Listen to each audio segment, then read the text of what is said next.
हुकूमत कहती है सॉलिड केस था और इंसाफ हो गया, लेकिन पाकिस्तान तहरीक इंसाफ का यह कहना है कि इस केस से ना इमरान खान को कोई माली फायदा हुआ, ना रियासत पाकिस्तान को कोई नुकसान हुआ है। और आप ये भी कह रहे हैं कि रियासत पाकिस्तान की ये मिल्कियत थी, यानी कि 190 मिलियन पाउंड, ये तो इस केस से साबित ही नहीं होता। और आप ये भी कहते हैं कि हुकूमत पाकिस्तान का कोई दखल ही नहीं था इस केस में।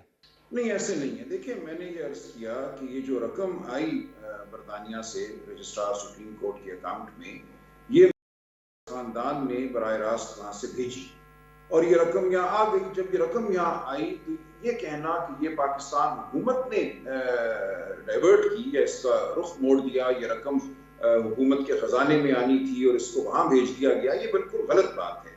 देखिए, रकम वहां आ गई, जब आई सुप्रीम कोर्ट रजिस्ट्रार के अकाउंट में, जेब में नहीं गए पैसे, ये पैसे वहां पड़े हुए थे। सुप्रीम कोर्ट ने फैसला करना था कि ये पैसे हमने जो उनको रकम अदा करनी थी 460 बिलियन रुपए, उसकी मद में हुकूमत सिंध को या मदीर डेवलपमेंट अथॉरिटी को यह रकम देनी है या नहीं देनी। और बिलाखिर सुप्रीम कोर्ट ने 23 नवंबर 2023 को फैसला किया कि ये रकम वहां नहीं देनी, हमने उसके लिए अलहदा से रकम अदा करनी पड़ेगी। तो ये रकम आई एक मायदे के तहत, जो खानदान और उनकी जो कंपनियां थी उनके दरमियान हुआ एनसीए के साथ, नेशनल क्राइम एजेंसी जो बरतानिया की है। बयानिया ये बनाया गया था कि नेशनल क्राइम एजेंसी ने ये पैसे हुकूमत पाकिस्तान को दिए और हुकूमत पाकिस्तान ने इन पैसों का रुख मोड़ के उस अकाउंट में डाल दिए जो रजिस्ट्रार सुप्रीम कोर्ट का अकाउंट था। ये बयानिया गलत है। ये पैसे बराह रास्त खानदान के अकाउंटों से रजिस्ट्रार सुप्रीम कोर्ट के अकाउंट में आए, वहां पड़े रहे और फिर वहां से रियासत को मुंतकिल हो गए। एक पैसे का नुकसान रियासत पाकिस्तान को नहीं हुआ, एक पैसे का फायदा इस रकम की वजह से या इमरान खान या बुशरा बीबी को नहीं हुआ। अच्छा, इसमें बारी बारी बात कर लेते हैं। आप कह रहे हैं कि हुकूमत पाकिस्तान या एक्सचेकर को एक धेले का नुकसान नहीं हुआ। ये बात कैसे फैक्चुअली दुरुस्त है? क्योंकि ये रजिस्ट्रार के अकाउंट में तो नहीं आए थे। ये जो पैसा नेशनल क्राइम एजेंसी ने पहले फ्रीज किया और बाद में वो पैसा आया, ये बेसिकली आपका जो पैसा था वही पैसा वापस उन्हीं को मिल गया ना, क्योंकि सुप्रीम कोर्ट का जो अकाउंट है उनकी लायबिलिटी के अगेंस्ट, उनका जो जुर्माना था उनके अगेंस्ट एडजस्ट हुआ। तो ये पैसा सुप्रीम कोर्ट को भी नहीं मिला, ये बेसिकली उन्हीं के जुर्माने के अकाउंट में एडजस्ट हो गया, यानी कि जुर्माने की रकम दोबारा उन्हीं को मिल गई। नहीं, ऐसे नहीं हुआ ना। देखिए, ये तो गलती है। ये रकम गई रजिस्ट्रार सुप्रीम कोर्ट के अकाउंट में। वहां पे सुप्रीम कोर्ट ने फैसला करना था कि इस रकम को आगे मुंतकिल करना है मिलिट्री डेवलपमेंट अथॉरिटी को या हुकूमत सिंध को या नहीं करना। देखिए, रकम तो वहां अदा होनी थी। जो रजिस्ट्रार सुप्रीम कोर्ट का अकाउंट खोला गया था वो एक तरह से सहूलत देने के लिए खोला गया था सिंध हुकूमत और मिलिट्री डेवलपमेंट अथॉरिटी को। ये कलेक्शन अकाउंट था, उसमें पैसे आ जाने से पैसे मिलिट्री डेवलपमेंट अथॉरिटी या हुकूमत सिंध को तो नहीं मिल जाते। वो पैसे फिर वहां से आगे मुंतकिल होने थे और वो पैसे कभी मुंतकिल नहीं हुए। लेकिन जमान साहब, वो जो 460 बिलियन उस अकाउंट में आने थे, किस्तों में आने थे, वो बेसिकली तब जो प्रॉपर्टी टाइकून है उन्होंने उसमें जमा करवाने थे, यानी कि उनके ऊपर एक जुर्माना था कि आपने जो इजाफी लैंड दिए उसके अगेंस्ट वो जुर्माना देना है। लेकिन जो पैसे फ्रीज हुए, जो एनसीए ने कहा कि रियासत पाकिस्तान को मिलने चाहिए, अगर आप दोबारा उन्हीं के अकाउंट से एडजस्ट कर देंगे, यानी कि आप जो पैसे पीपल ऑफ पाकिस्तान के वो उनको आप वापस कर रहे हैं ताकि वो अपनी लायबिलिटी पूरी कर लें। आप मेरी बात फिर सुनिए। देखिए, मैं जो अर्ज कर रहा हूँ, आप शायद वो आप तक वो बात पहुंच नहीं रही। जो सुप्रीम कोर्ट रजिस्ट्रार का अकाउंट था, वो अकाउंट जो था कलेक्शन अकाउंट था। उसमें पैसे आने से लायबिलिटी खत्म नहीं हो जाती थी, वो पैसे वहां से आगे मुंतकिल होने थे मिलिट्री डेवलपमेंट अथॉरिटी को या हुकूमत सिंध को। सुप्रीम कोर्ट ने देखना था कि क्या ये पैसे आगे दें या ना दें।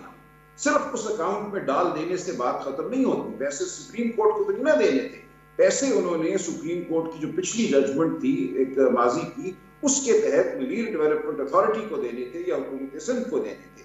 वहां से उन पैसों ने आगे जाना था। उस अकाउंट में आ जाने से वो पैसे जो थे हुकूमत पाकिस्तान की गिरफ्त से बाहर नहीं गए, वो पैसे उसी अकाउंट में पड़े रहे। और जब हुकूमत पाकिस्तान को बुलाया सुप्रीम कोर्ट ने, तो हुकूमत पाकिस्तान अटॉर्नी जनरल का मौक़िफ़ सुनने के बाद वो पैसे उन्होंने हुकूमत पाकिस्तान और सिंध हुकूमत को दे दिए। लिहाजा वो पैसे और उसको एडजस्टमेंट नहीं तस्वुर किया। ये डबल पैसे आते हैं ना। मिसाल के तौर पे ये तकरीबन उस वक्त के हिसाब से 35 अरब रुपए अगर पाकिस्तानी बनते थे, तो ये अगर स्टेट ऑफ पाकिस्तान को मिलते हैं एनसीए की तरफ से, यानी कि आपको अलहदा 35 अरब रुपए जो है वो जमा करवाने पड़ते सुप्रीम कोर्ट के अकाउंट में, जो बाद में सिंध हुकूमत को जाते फिर। जी, अब भी कराने पड़ेंगे। एक तो मैं अर्ज कर रहा हूँ, ये रकम जो है उस मद में नहीं एडजस्ट हुई ना, कभी भी नहीं हुई। ये रकम वहां पड़ी रही और वहां से सुप्रीम कोर्ट ने ये रकम हवाले कर दी और ये कहा कि जो उनकी 460 अरब की लायबिलिटी है वो खड़ी हुई है उसी तरह। जी, वो तो बाद में 2023 में वो सुप्रीम कोर्ट का फैसला है और उस फैसले में सुप्रीम कोर्ट ने ये कहा कि it was like robbing Peter to pay Paul, और उन्होंने कहा सुप्रीम कोर्ट का अकाउंट गलत तौर पे इस्तेमाल किया गया है, ना सुप्रीम कोर्ट के नॉलेज में ये लाया गया।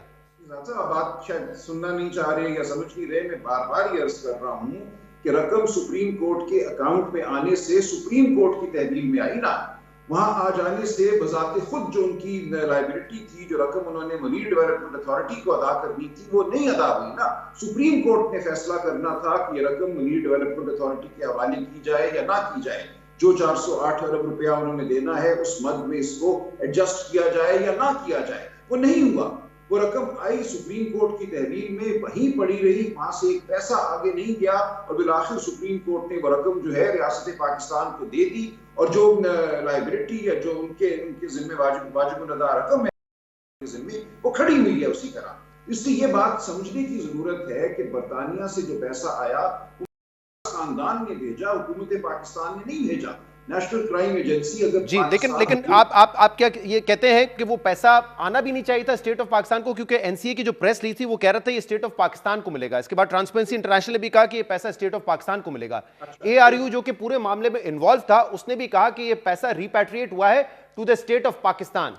सुन लीजिए, देखिए ये पैसा जो है किसने भेजा। देखिए अगर तो ये पैसा हुकूमत पाकिस्तान ने उस अकाउंट में डाला होता तो फिर तो आप हुकूमत पाकिस्तान को कसूरवार कहते ना। पैसा तो नेशनल क्राइम एजेंसी ने इजाजत दी, डी फ्रीज किए खानदान के अकाउंट, उन्होंने बराह रास्त अपने दस्तखत के तहत ये पैसा वहां से इस अकाउंट में भेजा, और इस अकाउंट में आके भी ये पैसा जो था खानदान की दस्तरस में तो नहीं रहा। यहाँ आने के बाद ये उनकी दस्तरस से बाहर हो गया, सुप्रीम कोर्ट की दस्तरस में आ गया, और हुकूमत पाकिस्तान को, रियासत पाकिस्तान को इख्तियार हासिल हुआ कि वो सुप्रीम कोर्ट को जाके बताए ये पैसा जो है उस पैसे की मद में नहीं एडजस्ट होना चाहिए जो 460 अरब रुपए उन्होंने देने हैं। और यही हुआ, रियासत पाकिस्तान ने जाकर ये बात सुप्रीम कोर्ट को बताई और वो पैसा नहीं एडजस्ट हुआ। तो दो बातें हैं, पहली बात ये कि ये पैसा बराह रास्त बरतानिया से खानदान के अकाउंटों से, जिनको नेशनल क्राइम एजेंसी ने डी फ्रीज कर दिया था, बराह रास्त आया। हुकूमत पाकिस्तान के जरिए ये पैसा वहां नहीं गया, बराह रास्त आ गया, और आने के बाद ये खानदान की दस्तरस से बाहर रहा, सुप्रीम कोर्ट के पास रहा।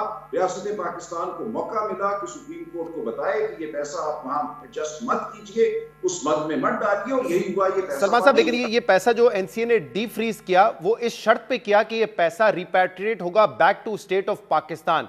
ये डी फ्रीजिंग इसलिए नहीं हुई कि आपने तमाम जवाब दे दिए कि ये पैसे कहां से आए थे, यानी कि वो जो सोर्स ऑफ इनकम है वो बताने में कामयाब हो गए थे। क्योंकि एक फर्क हमने देखा है ना, जैसे मिसाल के तौर पे पीटीआई की हुकूमत में जब खत लिखा गया और सुलेमान शहबाज और शहबाज शरीफ के अकाउंट वहां पे फ्रीज है, सुलेमान शहबाज साहब के अकाउंट फ्रीज हुए, तो वो अनफ्रीज इसलिए हो गए क्योंकि उन्होंने कहा हमें कोई एविडेंस नहीं मिला तो अनफ्रीज कर दिए। यहां पे उन्होंने कहा कि हम अनफ्रीज कर रहे हैं but this money will go back to state of Pakistan. बिल्कुल ठीक है ना, यही हुआ ना। और ये मायदा जो था ये खानदान या उनकी कंपनियों और एनसीए के दरमियान हुआ ना। एनसीए को बताया गया कि ये पैसा हम सुप्रीम कोर्ट के अकाउंट में भेजेंगे, एनसीए ने कहा ठीक है आप ये पैसा वहां भेज दीजिए। ये पैसा आ गया, एनसीए के साथ जो मायदा हुआ एनसीए ने अपनी छानबीन की होगी, उनको समझ थी कि सुप्रीम कोर्ट का जो अकाउंट है ये का अकाउंट नहीं है, इस पे मुकम्मल दस्तरस सुप्रीम कोर्ट ही की रहेगी, और रियासत पाकिस्तान को मौका हासिल होगा कि इस अकाउंट से पैसे ले ले। तो यही हुआ, वो पैसे इस अकाउंट में आए। कहा यह गया कि ये पैसे जेब में डाल दिए गए, ये जेब में नहीं डाले गए, जेब में नहीं डाले गए। ये रजिस्ट्रार वो सलमान साहब, वो आपकी इंटरप्रिटेशन है कि वो सुप्रीम कोर्ट के अकाउंट में गए थे। मेरा पॉइंट ऑफ व्यू ये है कि जब आप उन्हीं की लायबिलिटी के अगेंस्ट उनको एडजस्ट कर रहे हैं तो यानी कि आप उन्हीं का पैसा उनको वापस कर रहे हैं। अब इस पे आपकी इंटरप्रिटेशन मुख्तलिफ होगी, लेकिन दूसरी बात ये है, ये कल जो जजमेंट नहीं वो ठीक है, अब इस पे लेट व्यूअर डिसाइड, आपकी इंटरप्रिटेशन वो है। आप जो बात कर रहे हैं वो मुकम्मल तौर पे खिलाफ वाक़या है। ये पैसे सुप्रीम कोर्ट रजिस्ट्रार के अकाउंट में गए, वो अकाउंट नहीं गए। वहां से ये पैसे आगे उस मद में नहीं डाले गए जिस मद में एडजस्टमेंट होनी थी 460 अरब की, वहीं पड़े रहे। 460 अरब रुपए में कोई एडजस्टमेंट 34 जी, वो इसलिए क्योंकि वो मामला फिर सुप्रीम कोर्ट ने टेकअप किया था।